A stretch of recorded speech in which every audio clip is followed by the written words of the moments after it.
ജനങ്ങളുടെ ജീവന ഭീഷണിയായി ഉപ്പുതറ ടൗണിൽ ഒരു കിടങ്ങ കഴിഞ്ഞ ഒരാഴ്ചയ്ക്കുള്ളിൽ കുഴിയിൽ വീണ അപകടമുണ്ടായത് 3 പേർക്കാണ്. ഒരു കാർ അപകടത്തിൽപ്പെട്ടു. പൊതുമരാമത്ത് വകുപ്പ് ഓട തുറക്കുവാൻ നിർമ്മിച്ച കിടങ്ങാണ് ജനങ്ങളുടെ ജീവന ഭീഷണിയാവുന്നത്.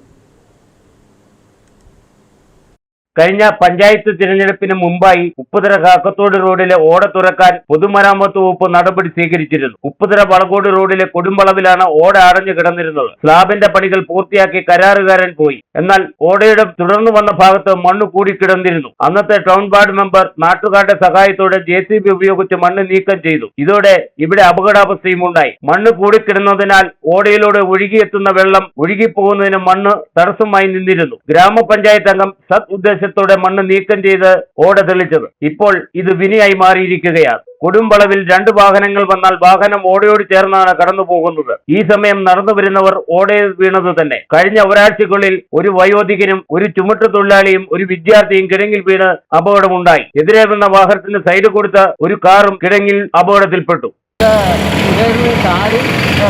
നടന്നു പോകാറുണ്ട് തേച്ച് വെച്ച് ഇതിൻ്റെ അകത്ത് വീണ് കാലിൻ്റെ അടിച്ചു പുള്ളി.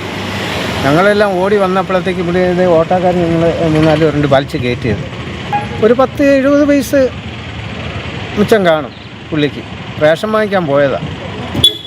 വ്യാപാരശാലയ്ക്ക് മുമ്പിലാണ് കിടങ്ങ് നിർമ്മിച്ചിരിക്കുന്നത്. ഇതിൽ കാട് വളർന്നു നിൽക്കുന്നതിനാൽ കുഴിയുടെ അപകടാവസ്ഥയും ആഴവും ആർക്കും മനസ്സിലാവില്ല. ഈ കുറ്റിക്കാട്ടിൽ ഇപ്പോൾ ഇഴജന്തുക്കളും താവളം ഉറപ്പിച്ചു കഴിഞ്ഞു. ചൂട് കൂടുമ്പോൾ ഇഴജന്തുക്കൾ പുറത്തിറങ്ങി ജനങ്ങൾക്ക് മറ്റൊരു ഭീഷണിയും ഉയർത്തുന്നുണ്ട്. കിടങ്ങിന്റെ അപകടാവസ്ഥയ്ക്ക് പരിഹാരം കാണണമെന്ന് കഴിഞ്ഞ 6 മാസമായി വ്യാപാരികളും നാട്ടുകാരും പൊതുമരാമത്തിനോട് അഭ്യർത്ഥിക്കുന്നതാണ്. എന്നാൽ കുഴിയിൽ വീണ് ആരുടെയെങ്കിലും ജീവൻ പൊലിഞ്ഞാൽ മാത്രമേ പരിഹാരം ഉണ്ടാക്കുമെന്ന വാശി പോലെയാണ് പൊതുമരാമത്തിന്റെ നിലപാട്. Idukki vision news, Upputhara.